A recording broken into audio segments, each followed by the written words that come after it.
Compact powder, translate powder এটা, ঠিক আছে।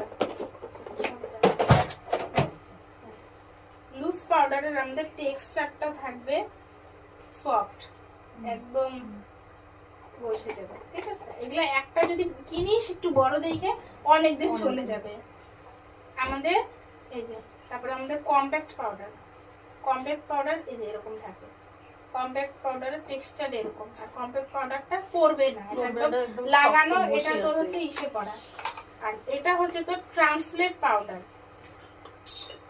এই পাউডারটা আবার অন্যরকম, এই পাউডারটা অন্যরকম। এটা ধর পাউডারটা দেখ কিরকম পিছলা পিছলা কিরকম, এক অন্যরকম।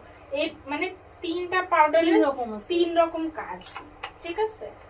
তিনটা পাউডারের তিন রকম কাজ, তো ওইটাই আর কি।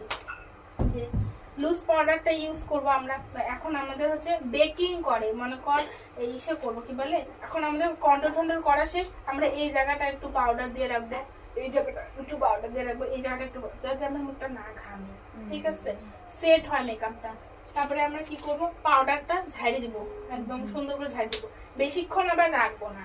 ওই যতক্ষণে রাখবো তার মধ্যে আমাদের ভুরু আর আই মেকআপটা আমাদের কমপ্লিট করতে হবে, যাতে আই মেকআপের উপরে জিনিস নিচে না পড়ে, আর নিচে যদিও পড়ে পাউডারের উপরে, তাহলে আমাদের ঝাইরে ফেলা দিতে সুবিধা হবে। আর তুই এমন ভাবে আই মেকআপ শিখবি যাতে তোর নিচে তোর পাউডার রাখতে না লাগে, ওইটুকু তোর কনফিডেন্স রাখতে হবে, যাতে হ্যাঁ আমার হচ্ছে আই মেকআপ করবো, যাতে নিচে যেন আমার মেকআপ না পড়ে, কেন পড়বে, ডাস্ট যেন না হয়, ওইভাবেই তুই আই মেকআপ করবি, এরকম করে তুলি ইসে করলি, এরকম করে ঝাইরে সুন্দর করে করবি। ওর জন্য ইম্পর্টেন্ট তোর একটা ভালো আইশ্যাডো প্যালেট, ভালো আইশ্যাডো প্যালেট কিনবি, একটু নিবি, তাতেই সেই কভারেজ পাবি আর সুন্দর হয়ে যাবে।